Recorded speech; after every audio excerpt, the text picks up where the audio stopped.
Hello viewers, welcome back to our channel. So in today's video, chemistry addition, we are going to learn about mole concept. So let's begin the lesson with the introduction to mole concept. First of all, you need to know the definition of mole. One mole is defined as the quantity of a substance that contains the same number of particles as the atoms in exactly 12 grams of carbon-12. The number of atoms in exactly 12 grams of carbon-12 is 6.02 times 10 to the power of 23. This value is also known as Avogadro constant and commonly used to solve all type of questions regarding the number of particles and also the number of moles.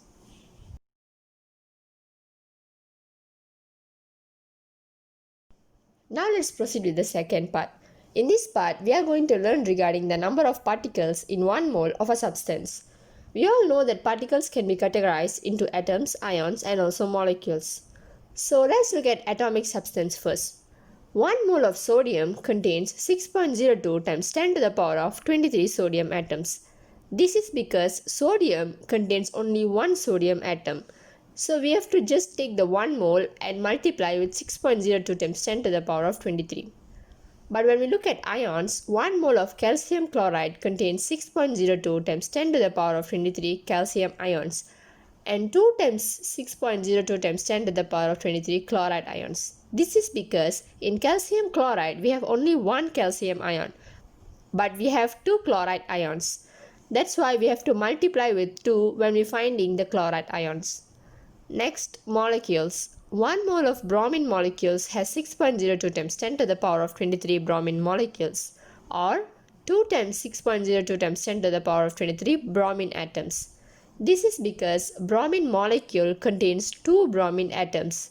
So when we are going to find the number of bromine atoms, we have to multiply with 2. And finally, electrons. 1 mole of electron contains 6.02 times 10 to the power of 23 electrons. This is a fixed one. So the next one, we are going to learn about the formula used to calculate the number of atoms and molecules. The relationship between the number of moles of a substance and the number of atoms or molecules in a substance is given by this formula. So let's say in the question, if they give the number of particles and ask to find the number of moles, we have to divide with the Avogadro constant. But let's say if they give the number of moles and ask to find the number of particles, we have to multiply with Avogadro constant. And Avogadro constant is a fixed value, which is 6.02 times 10 to the power of 23.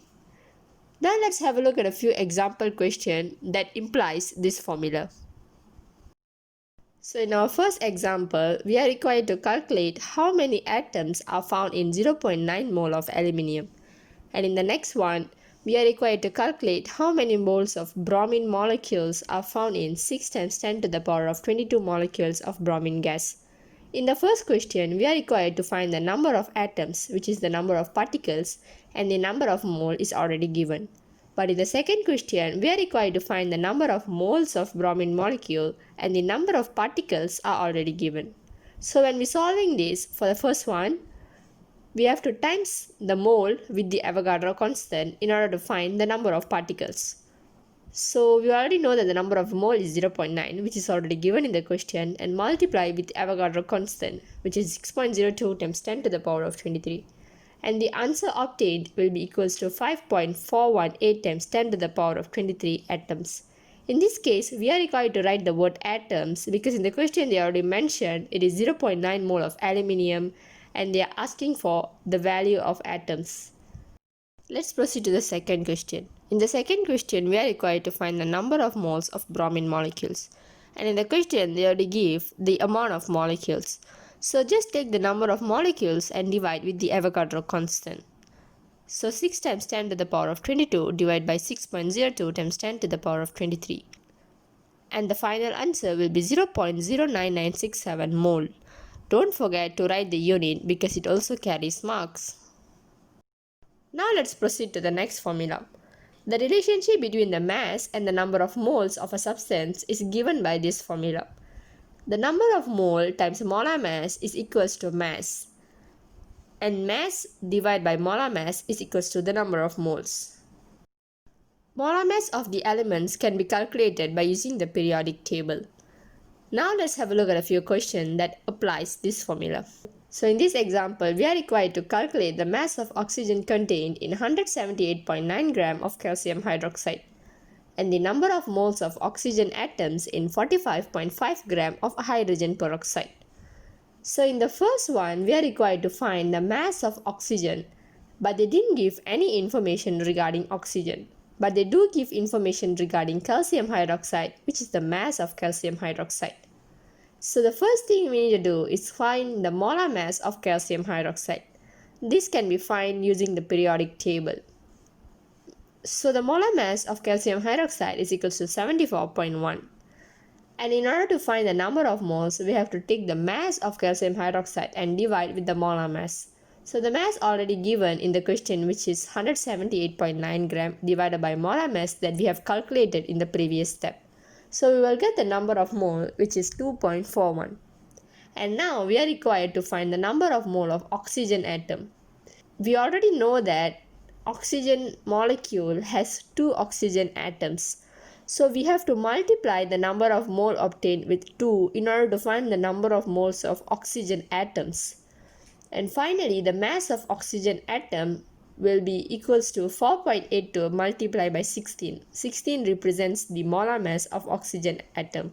So once we multiply 4.82 with 16, we will get the mass of oxygen atom, which is 77.12 gram. 16 refers to the molar mass of oxygen atom.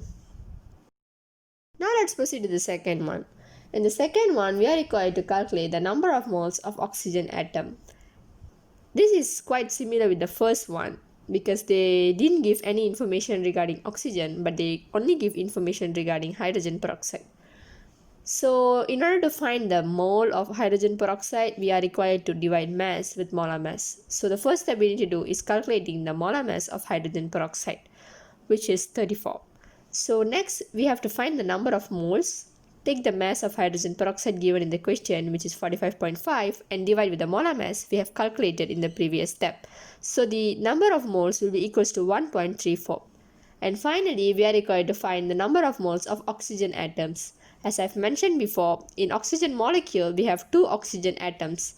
So the number of moles should be multiplied with 2 in order to find the final answer, which is 2.68 moles. Now let's proceed to the final formula. The relationship between the number of moles of a gas and the volume of gas is given by this formula. The number of moles is equals to volume of gas divided by 22.4 dm cube per mole at standard temperature. And the volume of gas is equals to the number of moles multiplied with 22.4 dm cube at standard temperature. And always remember to use 24 dm cube at the room temperature. In the question, they will usually mention whether it is in the standard temperature or in the room temperature. Now let's proceed with the example that applies that formula that we have learned. So in this question, it is stated that when potassium chloride solid is heated strongly, oxygen gas is liberated. They have already provided us with the chemical equation. Make sure that the chemical equation is balanced. So in this case, it is completely balanced.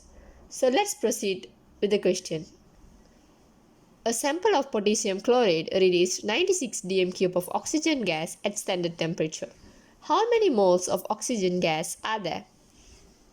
And in the next question, we are required to calculate the volume of oxygen gas evolved at standard temperature when 10 gram of potassium chloride is heated. So when we encounter this kind of question, the first thing we need to do is getting the information from the question in order to solve the question. So it is clearly mentioned that this experiment is conducted at standard temperature. So we are required to use the value 22.4 instead of 24. And in the first question, we are required to find the number of moles of oxygen gas, and they already give the volume of oxygen gas released. And in the next question, we are required to calculate the volume of oxygen evolved at standard temperature, but they didn't give any information regarding oxygen. They only give the mass of potassium chloride used. So now let's proceed with the solution. So in the first question, in order to find the number of mole, we have to take the volume of oxygen, divide with 22.4 dm cube per mole. and the answer obtained will be 4.28 mole of oxygen gas. In the second question, we are required to find the volume of oxygen gas.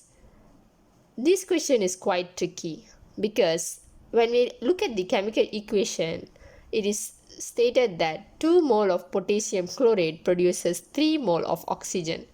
The value of coefficient is not balanced here. It is not similar here. This is because there is 2 mole of potassium chlorate and 3 moles of oxygen. So the first thing we need to do is finding the molar mass of potassium chlorate.